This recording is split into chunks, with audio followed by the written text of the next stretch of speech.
assalaamu calaykum. Ku soo dhowaada Tusaale Channel. Ramadaan Kariim. Maanta waxaan idiin soo gudbinaynaa xaggee inooga yimid ereyga romantic.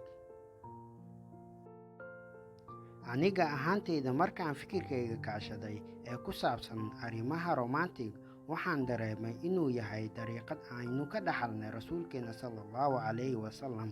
Sababtuna iga dhegayso.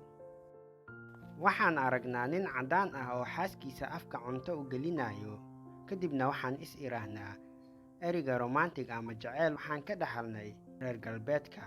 Laakiin ma ilowday markuu rasuulka sallallahu calayhi wasallam dhahayay, sadaqo waxaa ugu fadli badan luqmad oo ruuxu geliyo xaaskiisa afkeeda.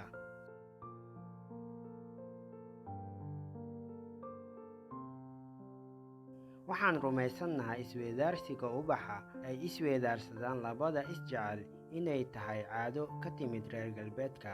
Ma waxaad ilowday xadiiskii sharafta badnaa ee rasuulkeena sallallahu calayhi wasallam inagu yidhi, ruuxii soo bandhiga reexaan lagu celin maayo, maxaa yeelay qaadistiisu way fududahay, udgoonkiisuna wuu wacan yahay.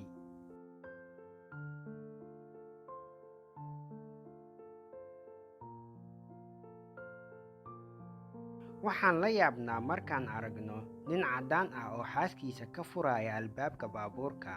Miyaan ilownay duulaankii Khaybar inuu rasuulka sallallahu calayhi wasallam uu fariistay dhulka isagoo jihaadaya, xaaskiisa Safiyana inay ku istaagtay bowdadiisa sharafta leh si ay u korto hasheeda.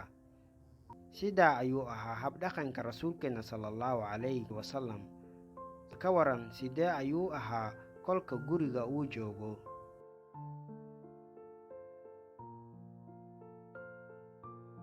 Markuu uu la joogo nebiga sallallahu calayhi wasallam, ummulmu'miniin Caaisha radiyallahu canhu, kolka uu doono inuu wax cabo wuxuu qaadan jiray koobka ay iyada wax ku cabtay, isla halkii ay iyada ka cabtay ayuuna ka cabi jiray.